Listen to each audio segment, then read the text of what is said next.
At this point, we've got a section called Daily Arpeggio Practice. What this is a series of right-hand exercises which you could do daily. It's important to keep up practice of the right hand. Even though we're concentrating primarily on the left hand, it's very beneficial if you can keep up development of the right hand at the same time. So I've included 4 exercises here for the right hand only that expand on what we talked about in the first tape. I'll go through and play the 4 of them for you so you can hear them, then we'll say a few words about them after.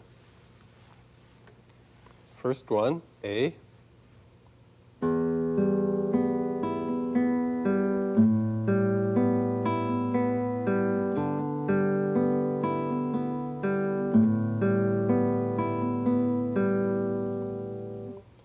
The second one, B.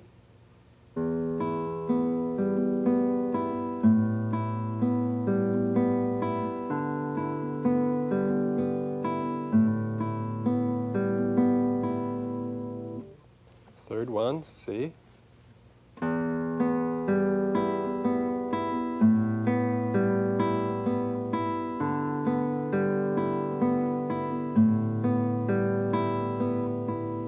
the last one, D.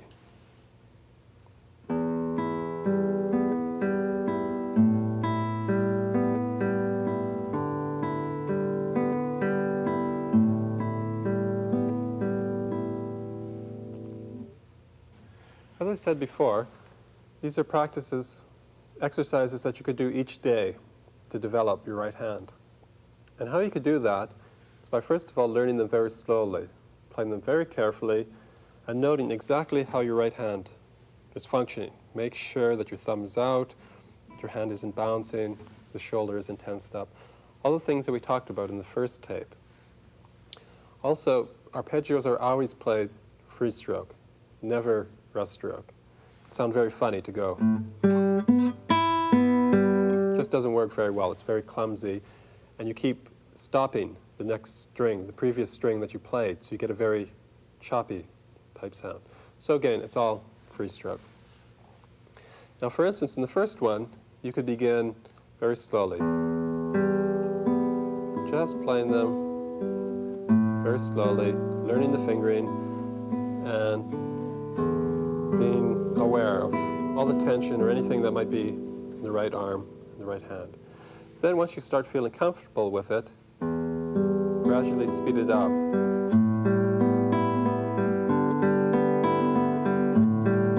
And to whatever speed.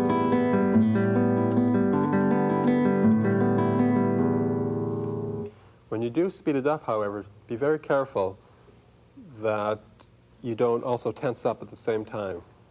Usually as you play a bit faster or a bit louder, anything when we add a bit of extra energy, our hand tends to tense up, or our arm, or our shoulder, or something like that. So when you do speed up, be very attentive to any changes that are happening. Next we have an Arpeggio Solo. So it uses some of the concepts we've talked about. There's a few new elements in this study though. First of all, we introduce the idea of a chord in the left hand, which means that we're going to be placing 3 fingers down simultaneously. In the first bar, you'll notice the first note is a D, then we have an A, which we're going to be playing with our first finger, D, which we play with our third finger, F sharp, which we play with our second finger. You put those fingers down, and then you play the right hand pattern that goes along with it. In this case, the first bar would sound like this. You see, we play the entire bar without any movement in the left hand, all the movements in the right hand. Then we go to the next bar, which has a different chord in that case. A few other things in the first bar. I said that our first finger is playing A, then D, and then the F sharp.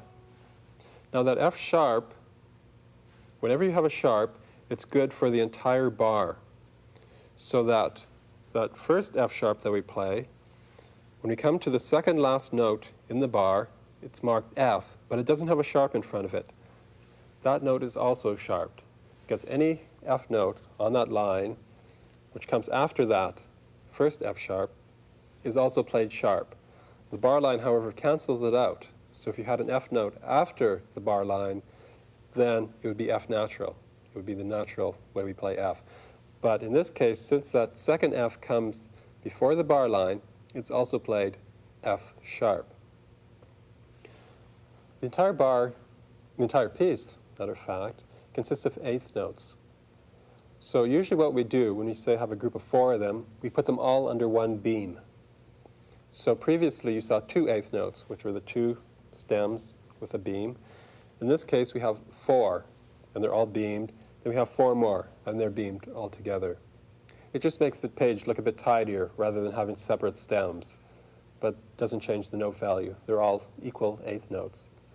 So you would count 1, 2, 3, 4, and on the end you'd play the other eighth notes. So let me play the piece for you. Again, it's all eighth notes, very steady rhythm. And note that when we go from one chord or one bar to the next, there's a different chord in each bar. And so for each bar, we hold that one chord. 1, 2, 3, 4.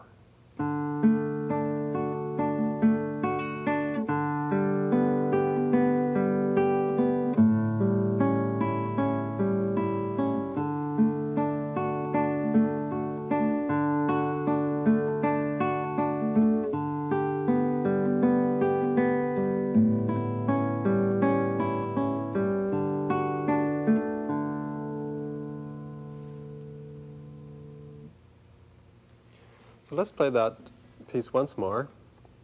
However, before we do, note in bar 3, we have a C sharp. Now if you remember what a sharp means, it means that a sharp raises a note 1 fret. So in other words, that C now becomes C sharp, 2nd fret. And on the music you'll note there's a small 2, which indicates 2nd finger. Okay, once more from the top. 1, 2, 3, 4.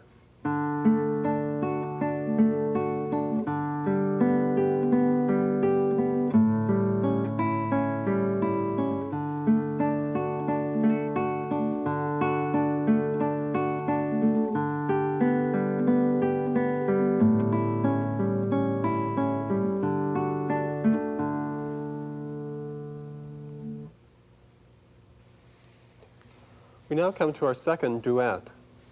In this duet, we introduce a new note, this time a high note. This is the A note, which is played on your 5th fret, 1st string.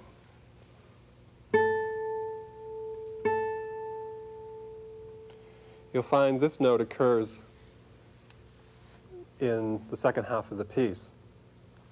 Also, at that point, we have again a dotted quarter note. You remember from the Beethoven that a dotted quarter note gets 1.5 beats. After the dotted quarter note, we have 3 eighth notes.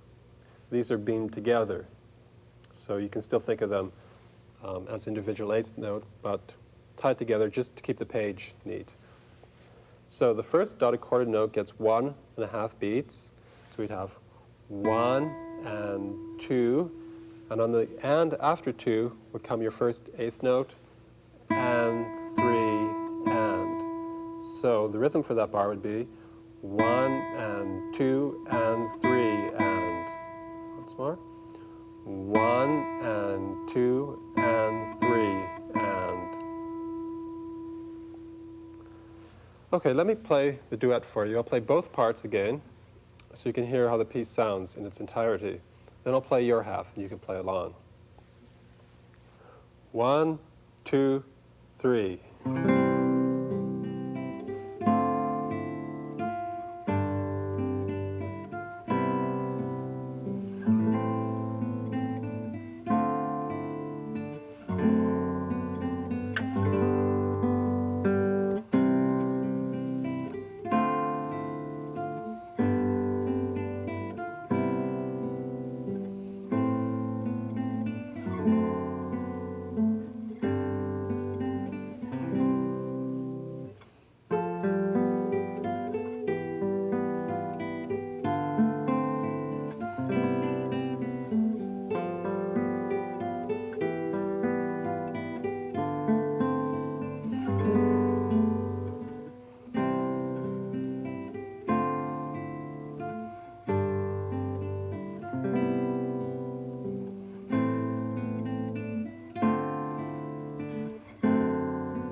Now I'll play your part, or my part, and you can play along. So I'll just play the chords underneath. I have the accompaniment. You have all the melody. And this one basically covers all 3 strings. So it's kind of a summary of all the things we've done in this tape. So, from the beginning, 3. 1, 2, 3.